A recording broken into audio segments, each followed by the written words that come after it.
tous. Hein, j'ai pu saluer un certain nombre de personnes. Donc effectivement, alors, le titre c'était transformer durablement et collectivement. Alors ça c'est assez intéressant. Cette notion... Le titre est. Le titre est. C'est le sens de nos travaux de cette année. C'est le sens, donc effectivement. Donc moi, non. Moi, je ne suis pas dans l'environnement médical. Donc moi, je dirige 2 chaires de recherche à l'ESSEC, hein. Une sur le changement et une sur l'innovation managériale. Donc je suis au cœur de ces problématiques-là, mais plutôt effectivement dans des grands groupes. Et dans les techniques de changement, dirais-je, organisationnel, on a eu une bascule qu'on qualifie à 4-5 ans, qui est ce qu'on appelle du changement instrumental au changement agile et collaboratif. Je vais l'appeler comme ça. Le changement instrumental, c'était je définis, j'ai un projet, et puis je vais, entre guillemets, être en mode un peu commande-contrôle. Vous allez faire ci, vous allez faire ça. Et vous savez, il y a une phrase qui est toujours marrante. Quand moi j'ai des étudiants et qu'ils terminent un cycle et qu'ils font un mémoire, puis ils ont une soutenance, et ils me disent, ça revient souvent, mais la naïveté de l'étudiant est intéressante comme étant un élément de compréhension de nos organisations. Et ils me disent souvent, dans les organisations, vous savez, on écrit les choses et les gens ne le font pas. Je dis, c'est intéressant. Alors je le retourne, c'est un peu comme vous, quand je vous demande quelque chose, est-ce que vous le faites ? Donc, ce qui veut dire qu'entre une démarche, entre guillemets, très instrumentale, normalisée, il y a des process. Et parce que tous les process sont bien écrits, tous les indicateurs sont là, etc. Donc du coup, toute la machine est bien huilée, et ça se fait. Non. On s'aperçoit que, certes, il y a besoin de règles de fonctionnement, mais à côté, il y a toute cette vie, cette dynamique organisationnelle, et qui va nécessiter du collaboratif, de la co-construction. Et vous savez, vous qui gérez des équipes, qui êtes au cœur de ces problématiques-là, on est face aussi dans cette co-construction, à ce que j'appelle moi le bipède, hein, donc c'est effectivement l'être humain avec toute sa complexité, et même la sociologie du bipède, qui fait qu'à un moment donné, on va avoir de l'irrationalité, on va avoir plein mal de choses, et donc il faut construire ces temps de co-construction, dit de collaboratif, parce que sinon on a une sorte de... On fait semblant comme si c'était géré, entre guillemets. Mais dans les faits, Dominique a parlé du point de bascule. Alors effectivement, dans les théories comportementalistes, on insiste beaucoup, les anglo-saxons ont parlé de tipping point. Hein. À quel moment, d'un point de vue comportemental, ça bascule ? On se dit à un moment donné, je ne fais plus comme ça, je fais autrement. Vous avez tous eu, peut-être vous, dans vos vies, ces moments, à un moment, il y a un truc qui se passe, c'est une expérience, c'est une situation, c'est quelque chose qui fait que... Et donc, le durablement est là. Et souvent... ce point de bascule s'opère non pas avec un PowerPoint, mais s'opère dans une construction collective. Donc ça, c'était un peu en guise d'introduction sur ce collectivement et durablement, effectivement, et pas être de revenir régulièrement. Le point clé par rapport à ça, et je crois aussi que ça a été mentionné, aujourd'hui, c'est 2 mots, participation et intelligence collective. Faire participer, alors... prendre quelques précautions aussi. Hein. Donc aujourd'hui, alors effectivement, il y a des mouvements sociaux émergents qui alors après on va dire protéiformes, je vais les appeler comme ça, qui font qu'effectivement se pose la question de la participation. Dans les organisations, on dit nous sommes passés dans un mode collaboratif. Le mode collaboratif, ça veut dire quoi ? Ça veut dire qu'on associe de plus en plus de personnes à la décision. C'est-à-dire qu'un modèle où il y a un chef qui décide pour tout le monde et tout le monde obéit, c'est un peu une sorte de modèle type, hein, mais qu'on aimerait de temps en temps avoir, même si... là, de dire, je vais associer un certain nombre de personnes. Alors attention, collaboratif, c'est pas démagogie. Il faut aussi la notion, il y a l'expertise, il y a la décision, il y a aussi un certain nombre de choses. Donc se pose la question de comment faire participer un grand nombre de parties prenantes à la décision. Par rapport à ça, c'est pourquoi d'un seul coup ça a émergé. Alors, on va me dire, depuis la nuit des temps, vous savez, il y avait une auteure qui s'appelait auteureux, comme disent nos amis québécois, qui s'appelle Mary Parker Follett, en 1924, en contrepoint des théories donc sur le taylorisme, disait non, arrêtez de penser ces systèmes mécanisants, il faut créer des micro-communautés autonomes. Donc, entre le modèle, entre guillemets, structurel et un modèle d'innovation et d'autonomie, ça a toujours été un petit peu comme ça. Ce qui explique, à mon avis, hein, les éléments que l'on donne sur cette évolution, dirais-je, du collaboratif, hein, ils sont de plusieurs natures. Il y a, nous, ce qu'on appelle l'effet Dolto. Donc alors bon, des fois maintenant je mentionne le prénom parce que des fois on oublie avec les étudiants, des fois ils oublient, avait dit en son temps, l'enfant est un être singulier, il faut mieux lui expliquer qu'être en mode coercitif. Je fais extrêmement simple, hein, parce que c'est pas l'objet de ce matin. Ce qui fait que nous sommes tous des enfants de Dolto, figurez. Hein, donc, nous sommes tous des enfants de Dolto, c'est-à-dire qu'aujourd'hui, quand nous arrivons dans les organisations, nous voulons être considérés comme des êtres singuliers et on veut qu'on nous explique les choses. Ce qui veut dire qu'en logique managériale, ça change complètement la donne. Vous couplez ça à 80% d'une classe d'âge au bac, alors il y a un grand débat sociologique. Hein. Donc, ce qui fait qu'aujourd'hui, en trend, hein, quand une personne va dans l'enseignement supérieur, elle apprend à apprendre. Donc, bien sûr, il y a des enseignements qui se font. Mais aujourd'hui, vous êtes dans les organisations où vous avez du bac plus 2, du bac plus 3, du bac plus 4, du bac plus 5. Et tout ça, ça cohabite. Et l'ensemble des personnes disent, mais non, moi, je veux participer. Vous remettez un troisième élément qu'on explique, ce qu'on appelle les médias sociaux. Les médias sociaux, c'est assez intéressant. Allez, on va dire une petite dizaine d'années. Mais dans les médias sociaux, tout le monde s'exprime. Donc, c'est-à-dire, ça, c'est peut-être sur les Facebook et autres. Hein, tout le monde s'exprime. Alors après, on peut avoir plein d'analyses sur l'expression. Hein. Mais, à un moment donné, les gens s'expriment toujours sur leur téléphone, et d'un coup, ils arrivent dans l'entreprise, dans une organisation, on leur dit, maintenant, tu t'exprimes plus. Donc, vous prenez tout ça, ça donne une sorte de checker, là. Vous mettez ça dans le checker, et puis ça fait un cocktail du collaboratif. Donc, ce qui veut dire qu'aujourd'hui, les acteurs disent, moi, je veux que l'on m'écoute, je veux participer, etc. Après, je ne discute pas du bien fondé, mais il y a cette volonté sociale d'être écouté, de participer, et on le voit dans les organisations. Donc ça, c'est cet état. Les réponses qui sont faites, et le lien avec... je vois Pascal qui commence à me regarder, il me dit, tu parles sur le temps. Deux exemples quand même sur le comment, et après je donnerai un petit peu d'éléments, dirais-je, plus englobants. Moi, je travaille depuis 3 ans sur un projet de recherche qui m'amuse beaucoup, qui est la démocratie participative digitale. Alors, ce qui est intéressant, c'est qu'il y a 2-3 ans, tout le monde me disait c'est un truc un peu démago. Là, d'un seul coup, c'est toujours intéressant comment, d'un seul coup, ce sujet est intéressant.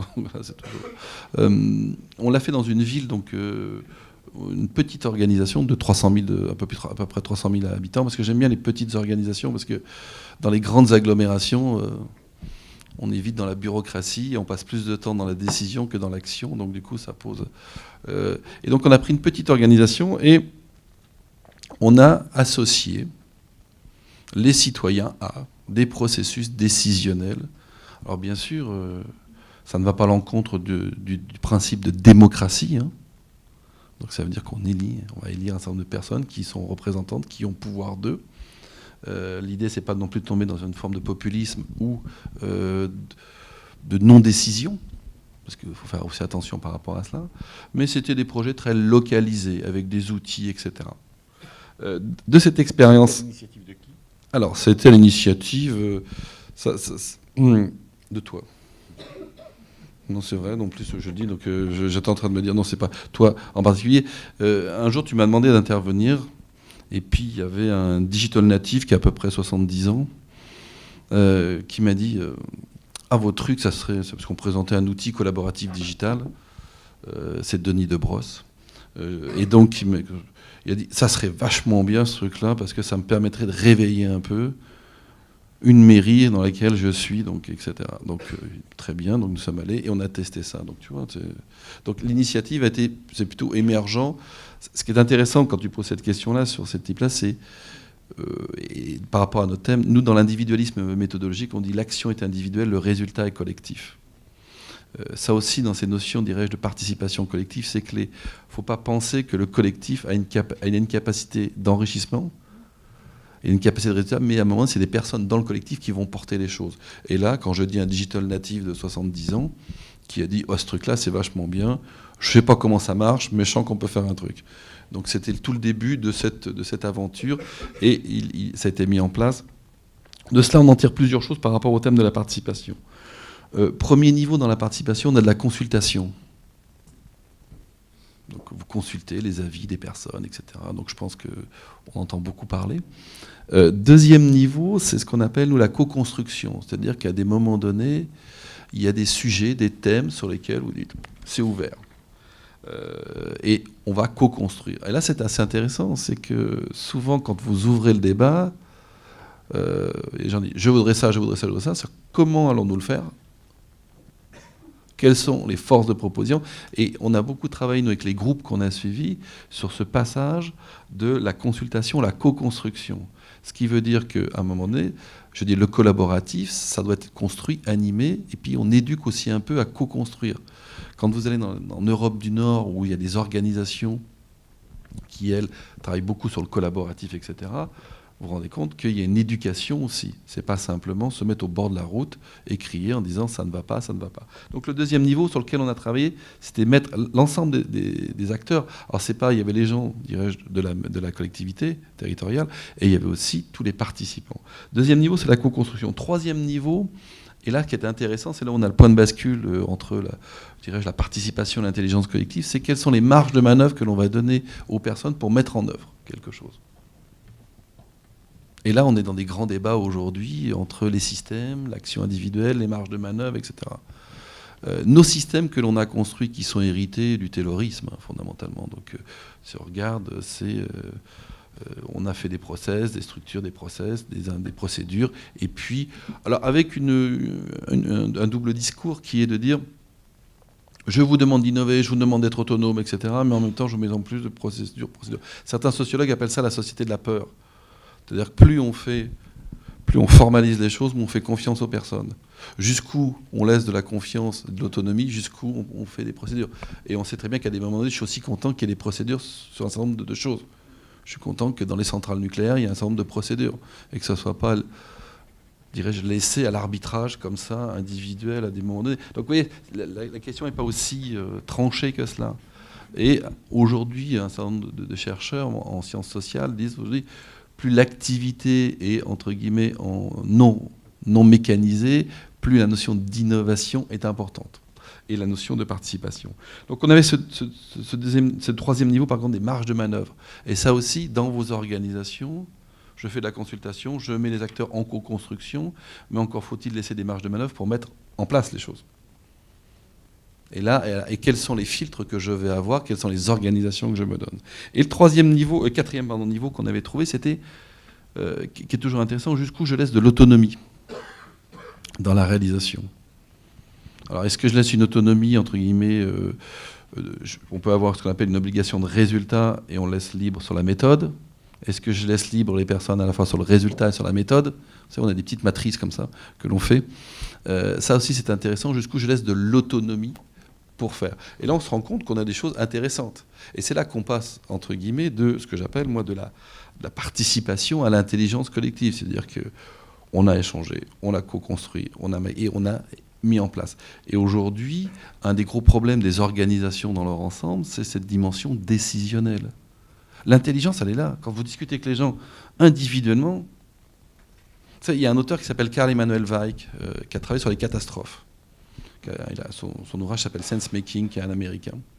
Et un de ses ouvrages qui est intéressant, il dit, donc il analyse les catastrophes. Alors c'était Challenger, quand Challenger avait explosé, ou, vous savez, puis en français, il y a un auteur qui s'appelle Morel aussi, qui travaille sur ça, qui est assez intéressant. Un autre. Mais très intéressant, Morel. Tous les Morel sont intéressants. Non, pas tous. J'essaie de... Et donc, ce qu'elle dit... C'était le médecin de Hitler. Je te remercie de rythmer. Non, je dis ça parce qu'il y avait le médecin de Hitler, s'appelait également Morel. Ah, ça, je ne savais pas. Donc, voilà. Donc, effectivement... Avec un O. Donc, voilà. Donc, sauf le médecin de Hitler. Voilà, donc, ce que je veux dire, c'est que Karl Emanuel Weick, ce qu'il dit, à un moment donné, par rapport à ces notions de passage, il dit, quand il y a une catastrophe, il interroge les gens, et il prenait l'exemple de Challenger, quand Challenger avait explosé en vol, au décollage, oui. Et donc, il dit finalement, quand vous interrogez les personnes, tout le monde le sait. Tout le monde vous dit, c'est ça le problème. C'est-à-dire qu'individuellement, tout le monde a l'explication de... Sauf que, c'est assez intéressant, on n'a pas été capable de construire les dispositifs qui permettaient aux uns et aux autres d'échanger sur le diagnostic, l'analyse, la proposition. Et sa conclusion de son ouvrage, c'est de dire effectivement, les dysfonctionnements ne sont pas individuels mais collectifs. Alors après, ça amène un peu du débat sur le sujet. Mais je trouve ça assez intéressant. Et aujourd'hui, dans cette logique de participation et effectivement d'intelligence collective, c'est arrivé à canaliser. Et puis, alors, ce qui était intéressant, c'est que quand on a lancé le protocole, le projet de recherche sur la démocratie participative digitale, on a dit, bon, on va prendre tel projet, telle personne, et puis on va les mettre à animer. Et là, on nous a dit, ah non, mais telle personne, on ne la sent pas. Toute personne, on la sent. C'était assez intéressant de voir comment les gens, déjà, il y avait dans l'infrastructure, le système disait, telle personne est capable de telle personne. Et là, on s'est complètement planté. C'est-à-dire que globalement, il y a des gens qui se sont révélés, d'autres qui ont été incapables de le faire, etc. Et là, excusez-moi, c'est pas besoin de faire de grandes études pour ça, il y a juste l'épreuve du feu, du terrain, qui fait qu'à un moment donné, est-ce que je sais être dans ce collaboratif, est-ce que je sais animer, etc. Et on a vu des gens qui se sont qui ont très bien fonctionné, qui ont su créer ces moments, dirais-je, de consultation, de co-construction, de marge de manœuvre et d'autonomie. Un autre, j'ai encore, non, 2 minutes 2 minutes, c'est grand large. Et donc, on a effectivement cette notion de point de bascule qu'on va rechercher.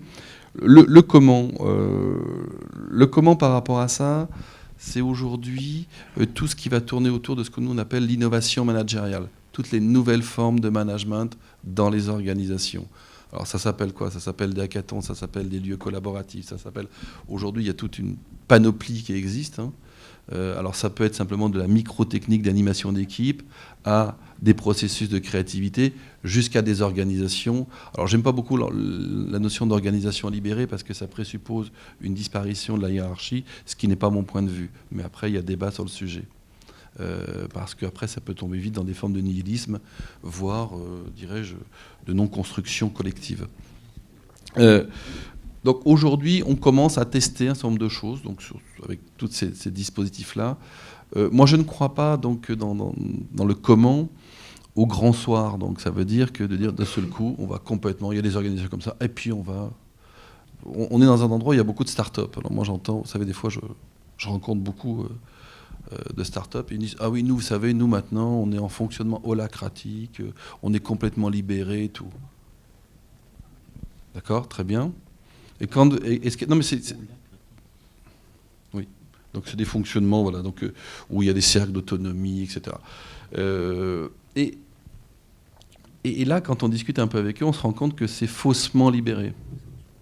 Déjà, il y a ceux qui ont les actions, ceux qui n'ont pas les actions. Non mais c'est intéressant, ils disent nous sommes complètement, puis ils disent tiens moi je suis CEO, je suis ça, etc. C'est-à-dire que non, il y a aussi une organisation qui est là, qui est normale, qui est une notion liée au pouvoir, qui est liée aux ressources, qui est liée aux responsabilités, parce que le pouvoir c'est pas simplement une forme entre guillemets de capacité à contraindre l'autre, c'est aussi une notion de responsabilité. Donc il y a une organisation qui est là. Donc, dans toute organisation humaine, on trouve des éléments de structuration. Le tout, c'est que ces éléments de structuration soient aussi capables de créer cette participation et cette intelligence collective. Je terminerai. Donc, on a effectivement toute cette notion d'innovation managériale avec des pratiques, des outils, des méthodes qui commencent à permettre cela et qui sont dans une logique. On peut travailler sur une équipe, sur un dispositif et pourquoi pas sur des organisations, mais ça c'est plus rare. Donc déjà qu'on arrive à faire fonctionner des équipes, ça sera déjà pas mal. Et je terminerai sur votre environnement. Hein. Et moi je découvre le monde public, hein. Je dis le monde public en général, j'étais plus habitué dans des grands groupes industriels ou de services ou de banques. Ce que je trouve intéressant, on a un projet de recherche avec la DITP, la Direction interministérielle de la transformation publique. Pourquoi j'ai voulu qu'on ait un projet sur l'innovation managériale? Dans le secteur public, je trouve qu'il y a beaucoup plus de choses qui se font en termes d'expérimentation que dans le privé. Sauf que je ne sais pas pourquoi, je ne sais pas si c'est un complexe d'infériorité, je ne sais pas si c'est l'infrastructure qui est plus pesante, on ne dépasse pas le stade de l'expérimentation individuelle dans un petit coin. Donc, comme on dit, en lien avec des propos de Paul Valéry, l'important n'est pas de savoir que l'on a raison, mais que les autres le pensent. Donc je pense qu'il faut aussi communiquer sur effectivement toutes ces expérimentations que vous faites, parce que vous êtes dans un secteur où vous avez une contrainte forte, vous êtes sur un objet, dirais-je, très contraignant. Et je pense que cette contrainte, dirais-je, de production, excusez-moi, je l'appelle comme ça, mais fait que vous trouvez des organisations qui, à mon avis, sont extrêmement pertinentes et qui mériteraient d'être diffusées et, comme on dit maintenant, d'être en scalability, donc déployées sur l'ensemble de l'organisation. Merci beaucoup.